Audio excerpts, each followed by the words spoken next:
White Lotus on HBO. You kind of turned me on to this.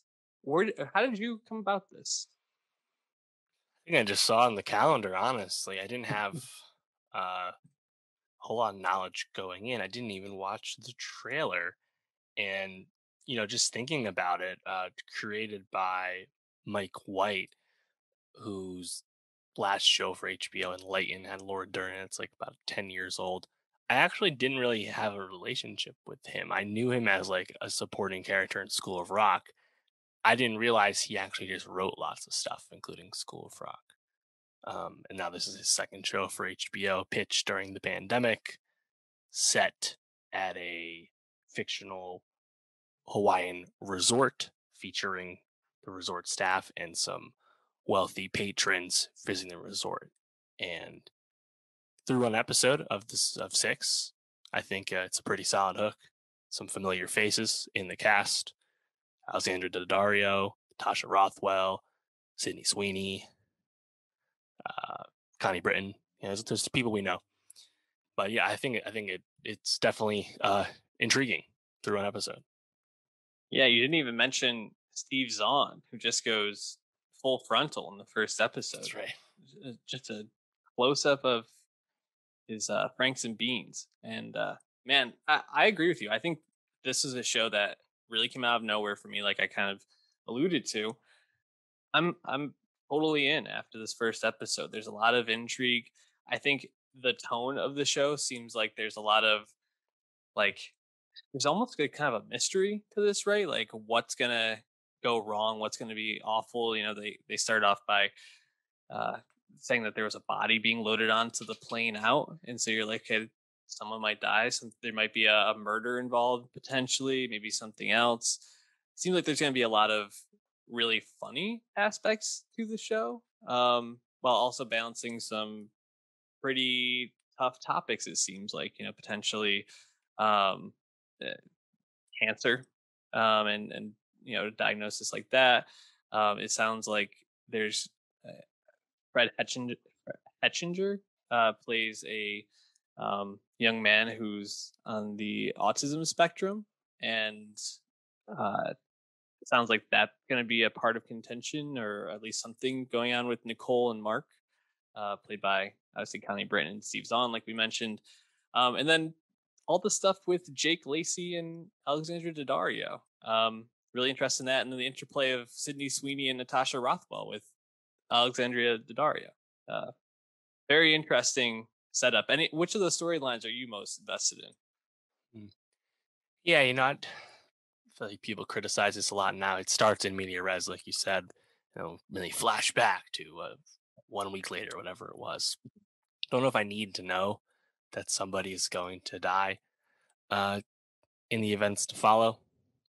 Alas, uh, yeah, I think I like how some of the characters are quite unlikable, right? Jake Lacey is just kind of a rich prick, Yep, and I don't expect that to change. You know, and he plays it well. yeah, he does, and I want to see how that relationship degrades over the show because I'm pretty sure that's where it's going. Mhm. Sydney Sweeney's really good at playing a toxic teenager, as we know from Euphoria and other Oh yeah, stuff. I guess she also was just a nice teenager in big time adolescence as well.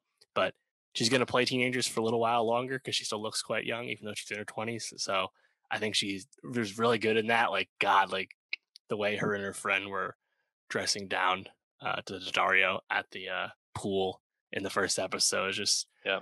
so cringe inducing, right? But in general, like this humor, it's almost like satirical, right? In terms of this making fun of these really wealthy, entitled yet helpless people that are visiting the Hmm. resort.